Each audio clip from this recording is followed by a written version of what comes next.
Hey guys, it's Anna from Bright Lane Gardens. It is early August, August 4th to be exact, and I've been harvesting things out of my garden already, which has left some bare spots in my raised beds, which of course has inspired me to plant more seeds. It's a common misconception that we plant our seeds in the spring and that is our garden for the summer. It is very possible to plant seeds in August and have a thriving harvest later on in the fall.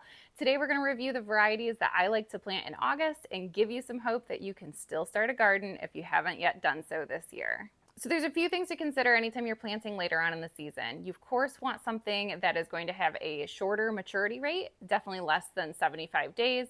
We want something that can probably withstand some cooler nighttime temperatures as we get further into September here. And you want to look for options that you can easily preserve or use fresh first thing in the fall when you get to harvest those. So keeping all those things in mind, I'm going to review my top favorites to plant in August. We'll walk through a quick tutorial on the ones that I can plant in my trays here, and then we'll move forward from there. So I am going to start my seeds today in a seedling tray. I do have my garden beds all set up. However, they're getting absolutely baked by the summer sun right now, and I can't control the humidity as much as I would like to with fresh seedlings. If you've never planted from seed before, I want to let you know that humidity is a hugely important thing. These seeds need consistent moisture in order to successfully germinate, and it's a different type of moisture than a mature plant would require. A mature plant can go a day or two without water. These seedlings cannot. So if you don't have a good enough controlled environment outdoors, you can do this indoors with a tray. It doesn't have to be a gardening setup like this. It can be a Tupperware container or anything that you have around the house. The more you overthink it, the more complicated you'll make it. We're starting off with our bush beans today. Bush beans are an excellent choice for planting in August. With an average maturity rate of 50 to 55 days after you plant that seed and a very short germination rate, sometimes as fast as 3 to 4 days, they're a super rewarding plant to plant now and they grow quickly. You'll have a fresh harvest of beans in less than 2 months. How great does that sound? Today I'm going to plant my classic garden beans or green beans, as well as my yellow wax beans. The reason I plant these two specifically is because in the fall I love to make dilly beans, which are a version of pickled beans, and I personally love to use wax beans and green beans in that mix because I think it looks pretty in the jar. We're going to start with our wax beans. Beans in general are a really large seed, which makes them a lot easier to work with. These are great for beginner gardeners or anyone who struggles with dexterity. If you just want to start something in the garden and need something to grow, beans of all varieties are a really great option for that. It's tempting to put 2 in each cell just to make sure that you have at least one that germinates. In my experience, I have a super high germination rate with my beans, so I'm only going to put 1 in each cell, and then they won't have to be overcrowded and be thinned later on. My green beans are a very similar color to my wax beans in terms of the seeds, so make sure that you're labeling your beans as you plant them. It's something that you're really not going to be able to tell apart until right before you have to go to harvest, and that's a long time to wait if you're wondering what the heck you're growing. For the most part, you can use the edge of the bean and stick it straight down into the soil. A lot of times they say about a ½ inch down. For the most part, green beans germinate really easily, so don't overthink it. These ones are going to be easy. Next on my list is the classic leafy greens. Leafy greens are a go-to when it comes to later summer planting. There's a few reasons for that. So most leafy greens have a very short germination rate, anywhere from 40 to 60 days, depending on exactly what you're planting. Today I'm planting lettuce. It's a butter crunch lettuce. I'm also planting a Matador Viking spinach and of course my favorite Russian kale. Kale especially is a leafy green that benefits immensely from cooler temperatures later on in the fall. A lot of times kale is associated with a little bit more of a bitter taste, but a light frost or consistently cooler temperatures can actually help reduce the bitterness in your kale. So kale, I strongly encourage you to plant later on in the summer if you're going to plant it at all, because there's just so many benefits to doing that. Another great thing about planting seeds later on in the summer is it's so much easier to get that consistent 75 to 80 degree temperature that seeds love to germinate at. We're going to start with our spinach first. Spinach seeds are surprisingly large, especially if you've planted other leafy greens before and have noticed they have a really petite seed size. Spinach is really larger and a lot easier to handle. We are going to put 2 of these in each of these little cells here, mostly because it's not as important to thin out spinach as it is to thin out a lot of other varieties. Many leafy greens can actually grow and crowd each other out, and they'll do just fine. It doesn't really affect the overall size of your final produce. Spinach seeds also only need to be planted about a ½ inch down, so there's really no need to dig a hole or anything when you're planting those seeds. Next on my list is going to be my butter crunch lettuce seeds. These are really small seeds and they only need to be planted a ½ inch down. And for the most part, I set these guys right on top of the soil, especially because these are going to go in my protected greenhouse. So there's no risk of birds coming in and eating up all of my seeds. Again, you're going to want to put 2 to 3 seeds in each cell just to make sure you do have some germination there. And it's okay if they start to crowd each other out. It shouldn't affect your overall product, especially if you only have 2 to 3 seeds in each cell. Just a little more lettuce to go around, right? And last from my leafy greens is going to be my kale. This is a dwarf Russian kale, so it is going to be slightly smaller than your average size kale. It does allow you to fit a few more plants in a smaller space. I'm dealing with raised beds out back, so it's kind of nice that I can pack in some of my leafy greens back there. It just gives me a little more bang for my buck in terms of how much harvest I can get from a single space. Kale also only needs to be planted about a ½ inch down. So again, I usually let those roll right onto the surface of the soil. As long as there's enough material in there to keep the seeds consistently moist, that's the only thing that I'm concerned about with my greenhouse setup. Okra is a really fun one. So okra is a new vegetable to me. It was never something I ate or was exposed to growing up. I don't recall ever seeing it in the grocery store or anything. The first time that I ever experienced okra, it was okra that I grew on my own. So that was hugely fulfilling. This is another really easy plant to grow. I have great germination success with this.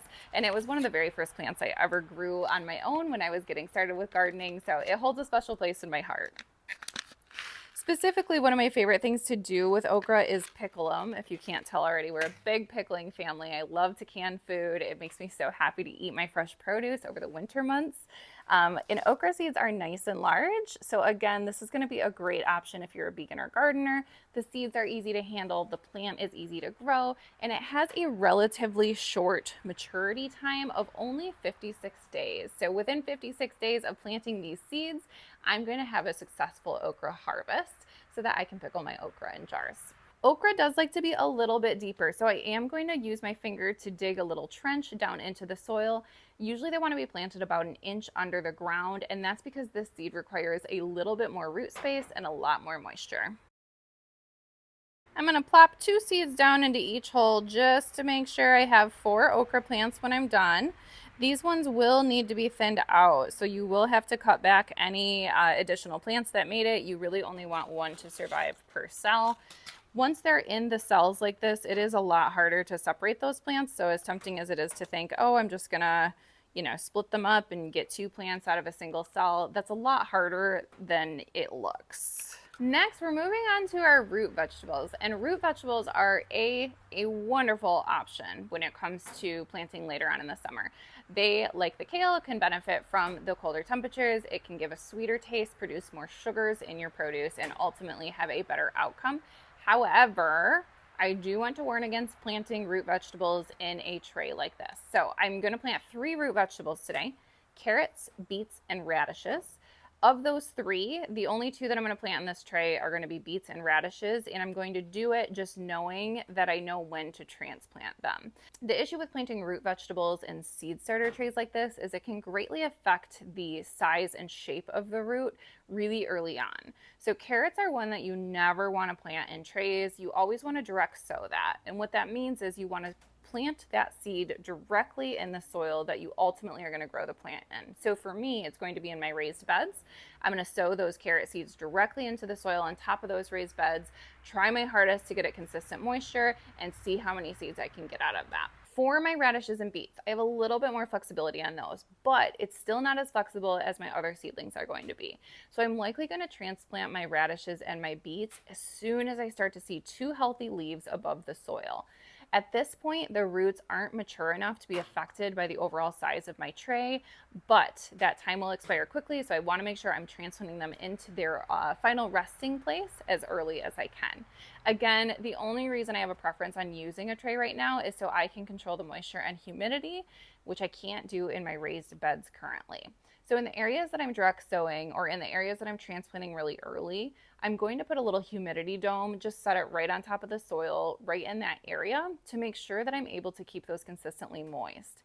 It's something that you're going to need to look at for temperature and controlling too much heat building up under there, but it's really one of the only ways that you can keep a consistent moisture without drowning out or creating mold on your other existing garden plants. So for us, we have an automatic irrigation system out there. Every morning at 6 a.m., my garden automatically gets watered by our irrigation system. It's wonderful. This amount of water is not going to be enough to sustain my seedlings. So I am going to have to go out there and manually water my freshly planted seeds for at least the first 2 to 3 weeks to make sure that they can successfully germinate and establish roots in the soil. Once they have a healthy root system built up, then they'll be able to survive with just that once a day watering early in the morning. But before then, I need to make sure I'm paying closer attention to them. So for today, we're gonna plant our beets and our radishes in this tray here so that we can at least get them their 2 leaves above the soil, enough for me to go ahead and transplant them into my larger beds. I have a really fun radish mix that I'm using today. It has a tricolor radish blend. I do have a link for this guy in the description, so I will link it down there, but sometimes it's just fun. There's a lot of foods that are out there that you can actually get in different colors. Carrots is one of them, beans is one of them, radishes is one of them. Anytime you can mix it up like that, it's a lot easier to feed your kid. It's a lot more fun to feed company, and just overall, it gives you a little bit of a different experience. Radish seeds I would consider medium size. They're pretty easy to handle.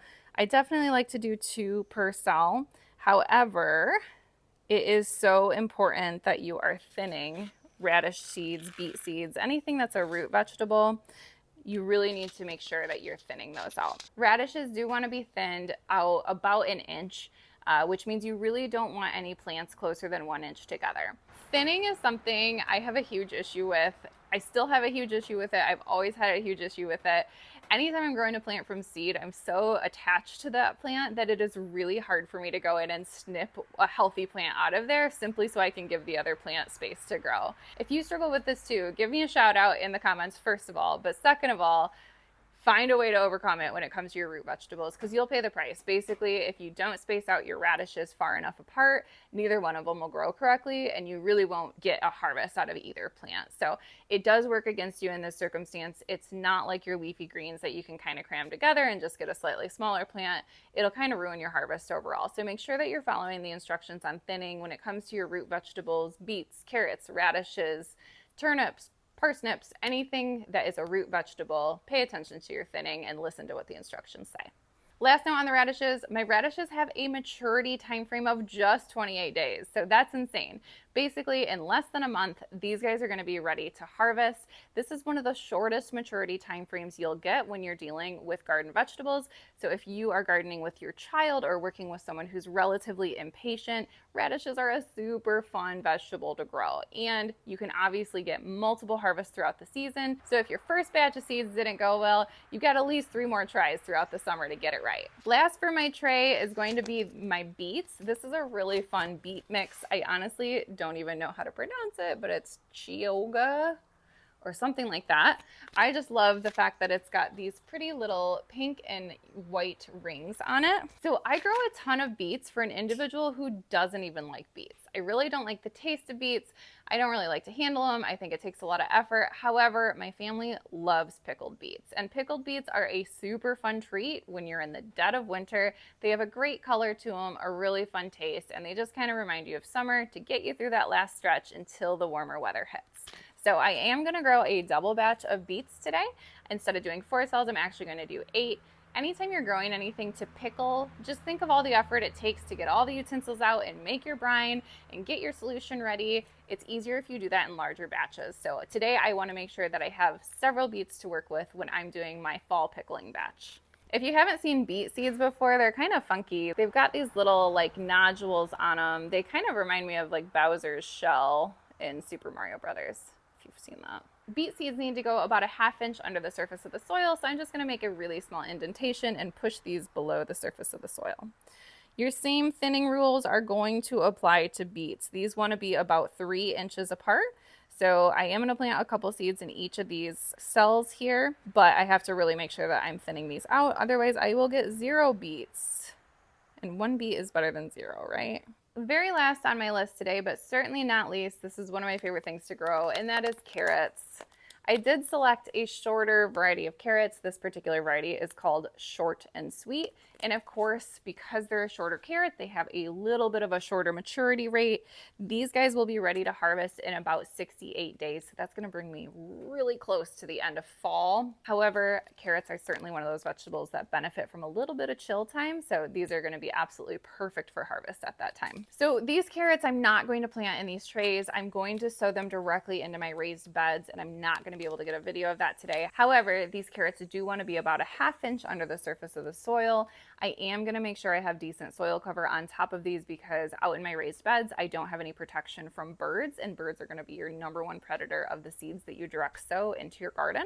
Make sure you have a little bit of soil cover over top of your seeds. In addition to protecting them from birds and other predators, you're also going to help keep a consistent layer of moisture on top of those seeds, which is going to increase your germination rate on these as well. Now keep in mind that the plant itself is going to stay relatively contained. We're talking about a 2-inch diameter, including the foliage on it. So for the most part, this isn't going to take a lot of space up, but you do want to make sure that these roots have plenty of space to grow straight down so that when you harvest that carrot this fall, you have a nice long carrot with a nice straight stick on it, just like Bugs Bunny would love.